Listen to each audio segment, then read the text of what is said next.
Assalamualaikum warahmatullahi wabarakatuh. Hello my students, how are you today? Fine ya. Semoga anak-anak dan keluarga dalam keadaan sehat walafiat. Amin ya rabbal alamin. Anak-anak tetap semangat ya meskipun kita belajar di rumah. Oke anak-anak, pembelajaran kita hari ini adalah tema 2, udara bersih bagi kesehatan, subtema 3, tentang memelihara organ pernapasan manusia. Ustazah harapkan anak-anak pembelajaran kita kalian mampu menjelaskan informasi terkait dengan pertanyaan apa, di mana, bagaimana, dan mengapa. Selanjutnya, anak-anak dapat menjelaskan akibat yang terjadi jika masyarakat tidak bertanggung jawab atas masalah sampah. Nah, tujuan yang ketiga yakni anak-anak dapat menjelaskan cara menghargai usaha ekonomi orang lain. Oke, students, open your book tema 2, page 103. Read the text ya anak-anak. About Kelurahan Babakan Pasar luncurkan gerakan pungut sampah. Kita baca bersama-sama ya. Agar masyarakatnya sadar dengan kebersihan lingkungan, terutama masalah sampah, Kelurahan Babakan Pasar mengajak warganya dalam gerakan pungut sampah atau GPS.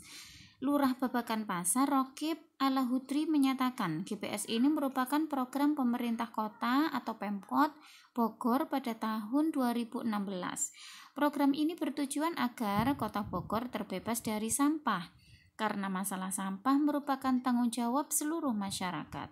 Sampah ini bukan hanya tanggung jawab pihak kelurahan atau orang per orang, tapi tanggung jawab bersama kita semua jelasnya. Rocky berharap ke depannya warga Babakan Pasar lebih peduli lagi dengan sampah yang terjadi selama ini selalu berserakan sehingga wilayah Babakan Pasar terbebas dari sampah. Kalau sampah ini sudah tertata dengan baik, selain indah dipandang, maka warga masyarakat pun akan terhindar dari penyakit, pungkasnya. Oke, student, next page 104. Ada pertanyaan, ada 4 pertanyaan ya anak-anak. Nah, jawablah pertanyaan-pertanyaan berikut berdasarkan bacaan Kelurahan Babakan Pasar luncurkan gerakan pungut sampah. Pertanyaan yang pertama, di mana lokasi daerah pada berita tersebut? Ya, betul. Di Kelurahan Babakan Pasar. Pertanyaan yang kedua, anak-anak, apa masalah yang dihadapi? Nah, masalah yang dihadapi adalah Lurah Babakan Pasar yang menginginkan agar masyarakatnya sadar dengan kebersihan lingkungan, terutama masalah sampah. Oke, number 3. Bagaimana penyelesaian yang diambil oleh pemerintah kota tersebut? Penyelesaiannya yaitu Kelurahan Babakan Pasar mengajak warganya dalam gerakan pungut sampah atau GPS.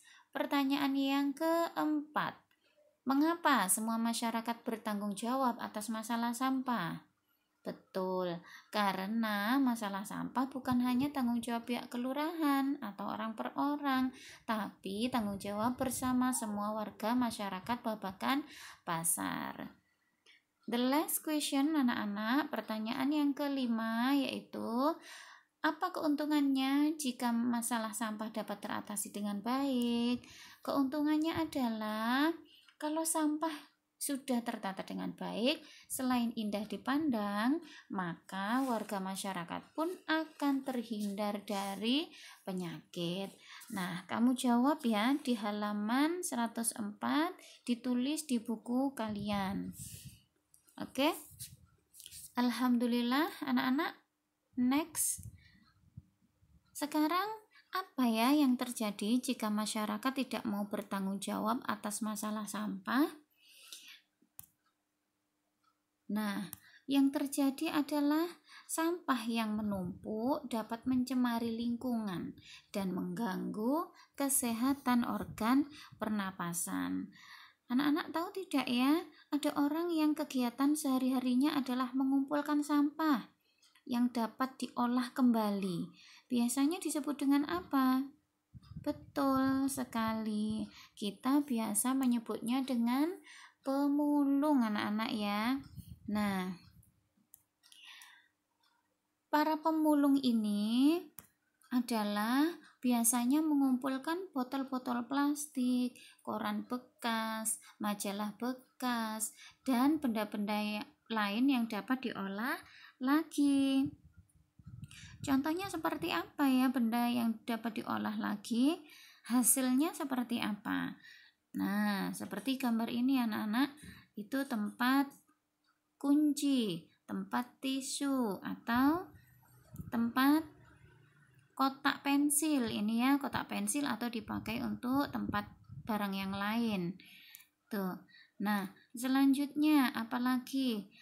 Ya, ini dipakai untuk tempat duduk ya anak-anak ya, berasal dari barang bekas juga ini, drum ini ya. Nah, yang lain adalah tas belanja ini ya, tas belanja. Itu juga dari sampah bekas, biasanya terbuat dari bungkus-bungkus kemasan itu ya. Nah, oke anak-anak, next coba kamu buka bukumu halaman 106. Itu ada beberapa pertanyaan, number 1 up to number 4. Nanti kamu kerjakan. Pertanyaannya adalah, apa pendapatmu mengenai pekerjaan sebagai pemulung? Apa pendapatmu mengenai usaha pembuatan benda-benda daur ulang? Bagaimana cara menghargai jasa pemulung? Pertanyaan yang terakhir, bagaimana cara menghargai usaha membuat benda-benda daur ulang? Nah, anak-anak sebelum menjawab pertanyaan itu, perhatikan penjelasan Ustazah selanjutnya ya. Menghargai kegiatan usaha ekonomi orang lain. Anak-anak, kegiatan ekonomi yang dilakukan setiap orang itu melibatkan orang lain juga. Keterlibatan orang lain dapat dilihat dari kegiatan produksi, distribusi, dan konsumsi. Pada kegiatan produksi, anak-anak, orang yang terlibat adalah tenaga kerja. Ya, banyak yang bekerja untuk membuat produksi sesuatu, untuk memproduksi sesuatu. Tenaga kerja akan memperoleh balas jasa dari produsen berupa apa? Berupa upah atau gaji dari produsen.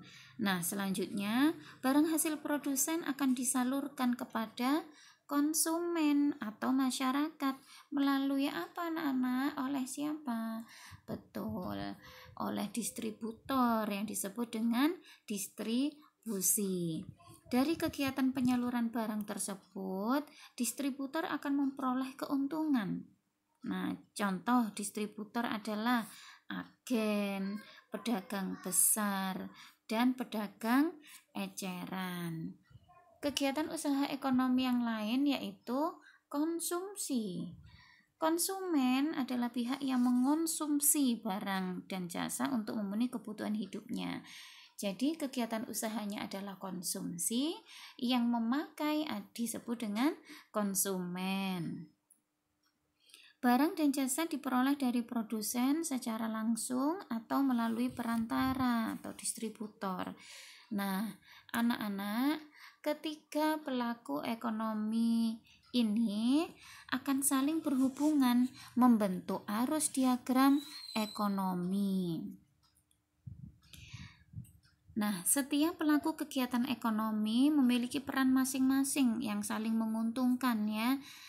Menurut kodratnya, manusia itu berperan sebagai makhluk apa anak-anak? Betul, makhluk sosial ya, makhluk ekonomi.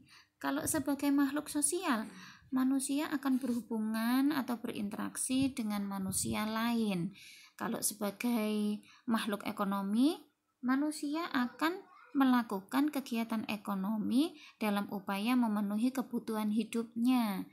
Dalam kehidupan sehari-hari ya, baik sebagai makhluk sosial maupun makhluk ekonomi, manusia hendaknya memiliki apa anak-anak? Memiliki etika moral, sikap yang baik. Dengan etika moral, manusia dapat menghargai setiap kegiatan ekonomi yang dilakukan oleh orang lain. Ini ada contoh anak-anak. Contoh pakaian yang kita kenakan. Nah, anak-anak tahu bagaimana berlangsungnya proses produksi pakaian? Betul ya, proses menghasilkan pakaian itu membutuhkan waktu yang lama.